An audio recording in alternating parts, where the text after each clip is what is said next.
que você acha das unificações dos títulos brasileiros? Eu acho excelente. Mas de Acha 59 justa? para cá.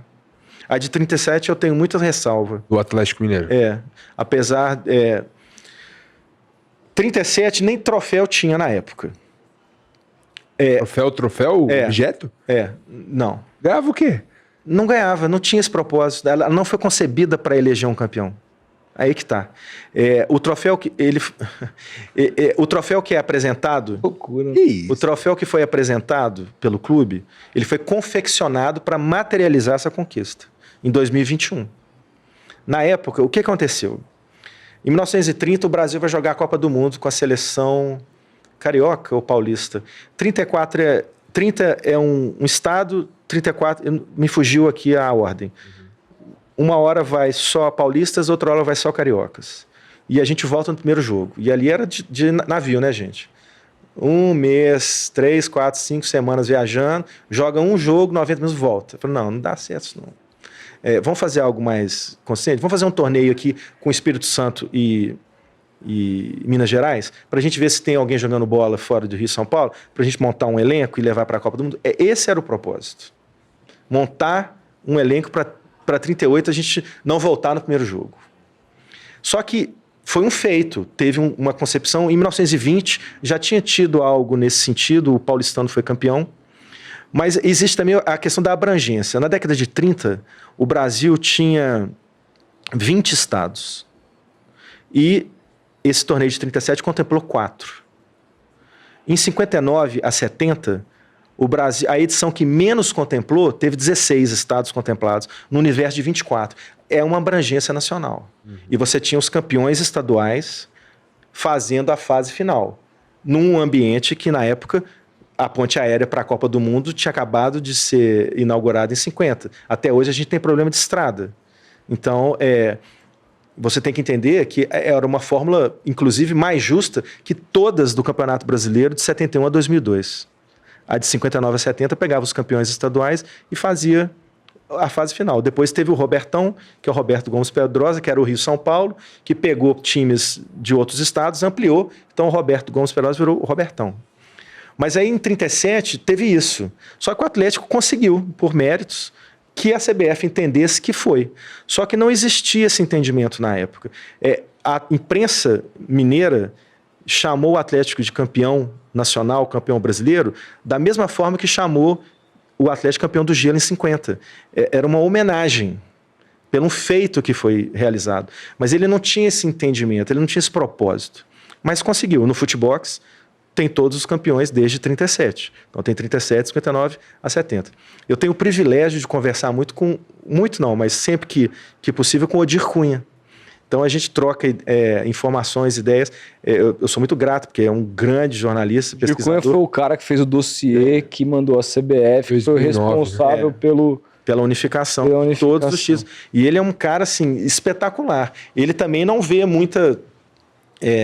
ele não entende 37 da mesma forma que ele entendeu 59 a 70.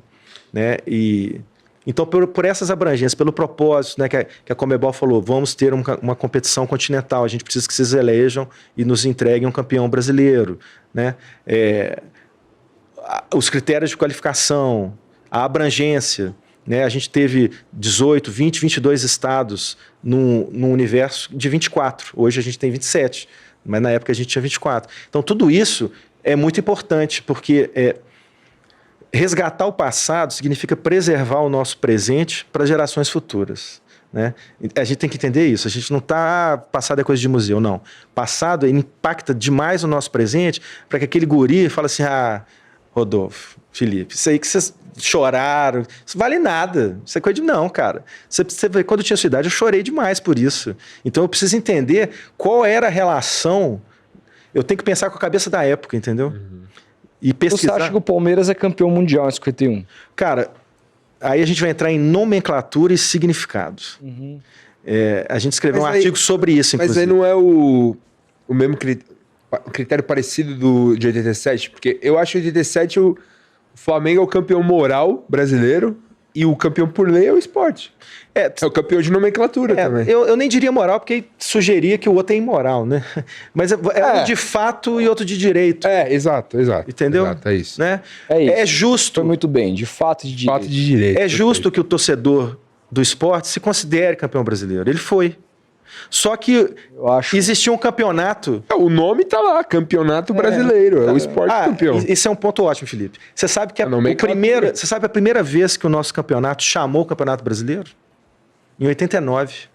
Não foi 71. Esse é o rolê. Por isso que virou o Campeonato Brasileiro 71. Ele nunca chamou o Campeonato Repetida Brasileiro. várias vezes. Ele nunca chamou o Campeonato Brasileiro até 88. A primeira vez que... Como que ele chama? Ele teve vários nomes, 71 pra cá, né? Até 89. 37 é Torneio dos Campeões. Em 59, Taça Brasil até 68. Sim. Depois de 67 a 70 tem a Taça de Prata.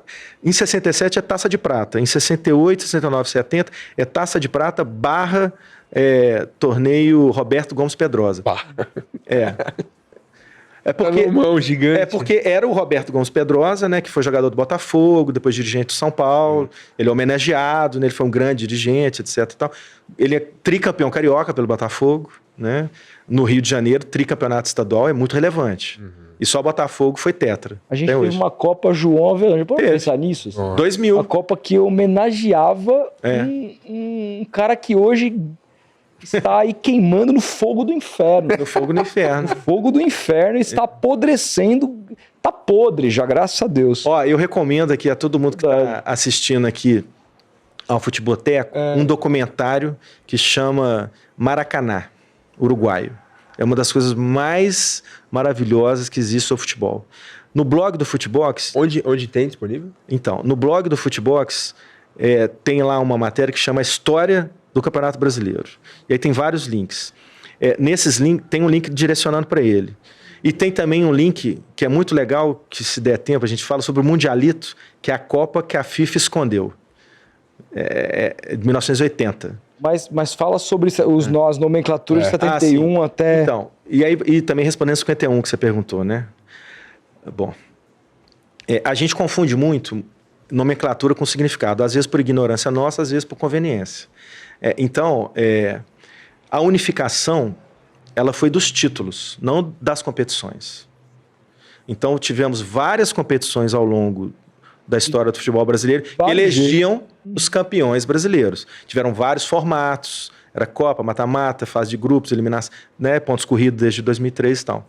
Então, o título do Palmeiras é um título mundial. Mas ele não ganhou a Copa do Mundo de clubes, ele não ganhou um Mundial de clubes, mas ele tem uma abrangência mundial. O Palmeiras pode falar que ele é campeão do mundo, sim, mano. O Corinthians pode falar que ele é bicampeão do mundo. Todos os times que foram campeões da Intercontinental são campeões do mundo, porque a gente entendia na época que bastava o campeão sul-americano com o europeu para eleger o campeão do mundo. Existe um preconceito, existe. É elitista também. Existe, mas é um processo de amadurecimento, inclusive, dos outros centros. Não como cultura e paixão, mas como estrutura. Para ter algo que fala, esse campeão africano aqui, ele vai bater de frente, como já bateu por vários times sul-americanos, não chegaram à final. Né? Foram eliminados ou por asiático ou por africano. E se a gente tivesse a retenção de atletas... A Europa só é o que ela é por causa da África e do Brasil. O talento europeu não é suficiente para o sucesso da Europa. Ela sempre precisou... É de obra, né? Ela sempre precisou da gente. E dos africanos e tal. Né? O Arsenal, quando ele é campeão inglês, em 2004, ele não tinha nenhum inglês no time titular. Nenhum. Não é? Caralho. Eu tô olhando... Acho que tinha o Ashley Cole, não? E o Campbell, zagueiro. Mas é em 2004? 2004, time dos Invencíveis. Tem uma temporada do Arsenal próxima desse título que ele não tem nenhum europeu. Porque do meio campo ali era Gilberto Silva, Vieira, Liumberg, Pirret. Na frente, Bergkamp e Henry. Todo mundo não tem nenhum inglês, não. Mas na zaga tinha. O goleiro era o Lehmann e o lateral esquerdo era o Ashley Cole e o Campbell era o zagueiro. Então tinha dois. Três. Ashley Cole, Lehmann e Campbell. O Lehmann é alemão, pô. Lehmann é alemão, então, verdade. Dois Lehmann é alemão. Grande lema, reserva de Oliver Kahn. A Inter de Milão foi campeã da Champions 2010 com o Mourinho, sem nenhum italiano no time titular. Sem nenhum italiano. Aqui, são dois exemplos muito interessantes, porque a Itália e a Inglaterra nunca foram melhores que o Milan, a Juventus, a Inter, o Manchester United, Manchester City, o Arsenal. Nunca teve uma seleção inglesa melhor que o melhor desses times. Nunca teve uma seleção italiana melhor que o melhor Milan, melhor que o melhor Juventus. Já teve... E quando que um Santos, um Cruzeiro, um Palmeiras, um Grêmio vai ser melhor que a seleção brasileira? Entendeu? Mesmo o Santos de 62 não era melhor que a seleção. Não, porque tinha o Garrincha. Tinha o Garrincha, exato, lógico. Você pegava a galera, não tem como. O Palmeiras como. de 96 talvez fosse uma mini seleção brasileira, não? Mas não era melhor que a seleção de 96, esse Qual é o era ponto. a seleção de 96? Você tinha Ronaldo, por exemplo, já foi melhor. Já era melhor. E o Ronaldo de 96 não era o Ronaldo de 97, né? Não, mas o Ronaldo de 96 é o Barcelona. É verdade. Vocês viram os gols que ele fez contra o Sevilha, né? Não, real. O ataque do Palmeiras era que aquela Miller e Luizão. 96, 97. O ataque do Palmeiras era Miller e Luizão. E Boca e River também nunca vão ser maiores que a Argentina. Rivaldo de Djalminha, cara. Não. Rivaldo de muito... Djalminha. Agora, o artilheiro da história do Boca é o Palermo, cara. Perdeu 3 pênaltis. Eu tava vendo esse jogo ao vivo, você acredita? Grossíssimo. Eu falei, não acredito que agora me fala uma coisa. A gente estava falando sobre nomenclatura. Então, faltou Não, pode falar. Então, existe muita confusão nisso. Inclusive, a unificação, muita gente fala, isso nunca foi campeonato brasileiro. Não, nunca foi. Mas ele elegeu o campeão brasileiro daquele momento, daquele ano. A unificação é dos títulos, não das competições, porque elas têm realidades diferentes. Porque quando a gente tiver... A gente já tem quantas edições de pontos corridos? 20... 2003 para cá, 24. Essa é a 22ª, eu acho. Quer dizer, a gente já está formando uma geração de crianças e adolescentes que vão começar a questionar 71 a 2002, igual a gente vê pessoas da nossa geração questionarem 70 a 59. É isso. Peraí, aquilo aí não era campeonato brasileiro? Que bagunça. Como é que o Santos está em 8º e é campeão? Exatamente. Irmão. Exatamente. Vai explicar para o menino que nasceu com pontos corridos. Assim, perfeito, cara, belo argumento. Mas lá, por exemplo... A gente usa muito a Inglaterra como base, né? Cara, você não vê um torcedor do Liverpool falando, pô, aquele título, sei lá, dos anos 80 não é campeão inglês. Claro que é. Claro que é. E era outro nome, agora é Premier League. Lá era campeonato inglês. Eu já vi um jornalista também que eu gosto muito, é bem relevante. Loucura, ele não acredita na unificação. Ele sempre dá o exemplo da FA Cup e da Championship, né? Que depois, em 92, vira Premier League, né? Mas é porque quando criou a FA Cup, ela é uns 5 anos antes da Premiership, quando criou a Premiership, a FA Cup continuou, entendeu? Ela não migrou para. Então ela continuou. Então é diferente de 59, que não instituiu. Por um breve momento a gente teve o Robertão e Taça Brasil. Então, teve isso. A Taça Brasil era a Copa do Brasil? Não. A Taça Brasil era a competição que elegia o campeão brasileiro. E o Robertão? Também. O Robertão era o Rio-São Paulo. Quando ele começa em 60... Por que os times do São Paulo e Rio começaram a ver que estava dando muito certo a Taça Brasil? E era ela quem determinava a Libertadores. Um valor esportivo. E tinha a Libertadores. Grande. A Libertadores não era via Robertão. Sim. Era via Taça Brasil. Então eles falaram assim, não, vamos fazer um nosso bem bolado aqui também. Então fez o Robertão. Mas 67, 8 e 9, que se não... 67 e 8 só, que tem 2 competições em nível nacional, que seriam clausura e apertura. O Palmeiras extremamente o Palmeiras é campeão em 67 do Robertão e da Taça Brasil. E isso é englobado com dois apertura e do clausura, como tem no México até hoje. Na América do Sul, isso é... E, inclusive, o Palmeiras foi campeão da Libertadores 2 vezes no mesmo ano. 2 vezes no mesmo ano. Então vamos eliminar, porque não pode. Só pode não, pode. Para. Se tiver abrangência, se tiver propósito, que é por que foi criado esse torneio, e se tiver relevância, o que ele significava para o torcedor, para o clube, para a imprensa na época, se você equacionar e falar, isso aqui era o mais importante da época, tinha critério, tinha abrangência nacional, tinha respaldo jurídico, regulamentar, midiático, cultural, afetivo. Então o Pelé é ex-campeão brasileiro. Claro, porque ele não seria... E antes da unificação, o Pelé não tinha brasileiro. Que loucura, né? Que loucura. Mas tinha para os torcedores da época. É. Isso foi se perdendo. É isso. Isso foi se perdendo. Às vezes, e acontece muito, a gente vê dirigentes que não estão necessariamente qualificados para sentar nas cadeiras que sentam, é ou não é? Não só no Brasil, como fora. Aí, aquele mérito, aquele feito da gestão passada, não é perpetuado na próxima gestão. Às vezes ele é até eliminado. Sim. Aí passa uma década, aí passa 2 décadas, aí passa 40 anos, 50. Se perdeu, deixou de ser. Mas sempre foi. Entendeu? O lance do resgate e da continuidade, ele é muito estratégico para, inclusive, a comercialização do produto hoje.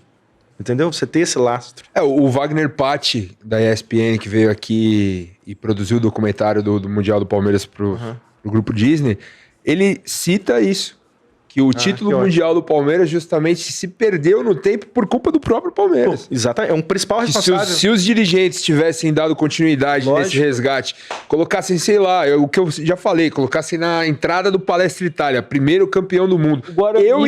Eu ia crescer sabendo que o Palmeiras era campeão do mundo. Você entra no Brinco de Ouro, você vê a homenagem primeiro campeão brasileiro do interior. Então você vê. E continua sendo o único da Série A. O único. Primeira divisão. Não, peraí, pô. Santos. Não, do interior. Do Brasil. Santos é interior. Pois é. O Santos é o interior. Santos é interior. Não é, né? Não é? Não, mas geograficamente é. Santos é. Consideravelmente é muito... não é, né? Mas é boa colocação, é isso mesmo. O Santos é do interior, apesar de não ser, mas é do mundo, pô. O próprio Santos usa essa alcunha. Tudo bem, mas o Santos é o time do interior, por isso que o Santos é um milagre, cara. Existe, cara. Tá certo. Aqui, sabe quantos pagantes tinham no Maracanã em 51? Pagantes. 151 mil. Não, aí também não. Mas tinha 102 mil pagantes. É muita gente. Caraca, velho. Pra ver um título de fax. Que não é porque... Tudo bem a zoação do rival, é ótimo. Porque se perdeu, okay. É porque se Mas perdeu. Entendeu? A gente tinha acabado... O Maracanã, tinha gente se suicidando, cara. Né? A gente não tem concepção do que é isso, não. Qual que é o nosso maior trauma? 7-1? 7-1 é uma vergonha, não é uma derrota. A maior derrota do Brasil... Perfeito, Caralho, cara. perfeito. 7-1, pô, perfeito. Não é uma derrota. É uma vergonha. A maior derrota do Brasil é em 50. Tinha um adversário do lado. 2-1. É uma derrota. Foi uma virada, cara. É quase que um motivo de orgulho, entendeu? Agora, 7-1, cara, gente. E se a gente parar pra pensar, o Barbosa foi execrado a inimigo da pátria. Nossa. E o Davi Luiz, não. Assim. O Júlio César, não. Tá ligado? Pô. O Eduardo Bolsonaro, não. Aí, ó, fazendo aí é traidor. Lesa pátria aí. E quem é o culpado é o Barbosa. Então, não dá. Tem tanta entrevista do Barbosa nos anos 90. O cara morreu amargurado, cara. Porra. A gente faz muita homenagem pro Barbosa no futebol nas redes sociais, saca? Muito. Inclusive, a gente tem um template, uma ilustração de um goleiro saltando, que é ele. Cara, ele inclusive foi, diante da crítica a ele, foi incutido na sociedade uma característica racista a goleiros negros. O goleiro não pode ser preto. O Brasil sempre foi muito racista, né? Infelizmente. Bizarro, cara. Bizarro. Muito, exatamente. Ele foi... Agora, cadê o nosso lateral esquerdo? Porque a construção do Uruguai é pela ponta direita. Sim. E o nosso lateral esquerdo, cadê? Ninguém fala o nome dele, eu nem sei quem é. Era o Bigode. Se não me engano, o Bigode. Bigode é o verdadeiro culpado. Não é. Tô brincando. Não é seu inimigo. Tô brincando. Mas os dois gols do Uruguai nascem... É que a gente tem essa coisa de querer achar caça as bruxas. Aí caçou um negro. É isso. Né? Exatamente. Porra, e Dida, teve algum goleiro mais espetacular que o Dida? Não, o Dida, pra mim, tecnicamente, foi o melhor goleiro que eu vi. Craque. Cara, eu tava discutindo com um amigo meu ontem, São Paulino, doente, o Carlinhos, ele, cara, o Rogério Ceni, não sei o que, eu falei, cara, o goleiro mais completo que eu já vi, que talvez da história do futebol brasileiro, seja o Dida. É isso. O Dida pega um pênalti do Romário no Maracanã, que se alguém tiver, dá uma gulgada aí, cara, é uma coisa assim, impressionante. Impressionante. E sem falar Cruzeiro e Palmeiras, né? O que ele fez no Parque Antártico, pelo amor de Deus. 96. 96. Pediu o título daquele time. E era o melhor Palmeiras. Palmeiras de 96, né? É isso. Talvez um dos maiores da história. Era Djalminha, Edmundo, Roberto Carlos. O Dida, o corpo do Dida é o corpo perfeito, do goleiro. Né? É tipo assim, pra... Vergadura. Ele é tipo que o Michael Phelps foi pra natação. O Michael Jordan também. Que o Michael Jordan, você pegar o corpo dele, eu acho que ele transcende o corpo, né? O LeBron James, ele tem um corpo mais atlético e mais do esporte do que o Michael. Eu acho o corpo do Michael Jordan plasticamente, assim, perfeito. Não, cara... plasticamente, mas assim, eu tô falando em questões mais... De dinâmica daquele Dinâmica, esporte, né? Tipo, o Michael Phelps, ele tinha coisas... Ah, sim, o pé Phelps. dele era meio que coisa de peixe, assim, uma coisa peixe. muito louca, mano. É. Mas O cara era meio... E como o Garrincha, assim, ele tinha aquela coisa nas pernas tortas que fazia com que você não sabia o que tem ele ia uma fazer. foto de radiografia do Garrincha que é incrível. Vocês já viram essa foto? Não. Na internet tem. O laudo, ele tá na mesa, em cima lá com o médico do Botafogo, e do lado o cara, uma pessoa lá da comissão técnica, botando a fotografia. Cara, a diferença de um pé para o outro é tipo 5, 6 dedos, e a curvatura para dentro do joelho é uma coisa assim, incrível. Você fala assim, como que fica em pé? Né? E além de ficar em pé, ainda jogava. E jogava para a direita, sabe, pro mesmo lado, ninguém pegava. pegava, cara. Exatamente. E ele foi o cara de 62. Foi. Diziam que era melhor que o Pelé. Né? Hã? Tem esse boato aí também. Não, mas olha. Mas nem ele achava isso. Não, mas ninguém achava isso aí. Ninguém achava, isso não existe. Não, existe Existe, esses, pô, já ouvi pra esse caralho. folclore, né? Ele foi melhor. Igual o Friedenreich fez mais gols que o Pelé e tal, não sei o quê. Mas não. A pessoa O rei não. foi só um.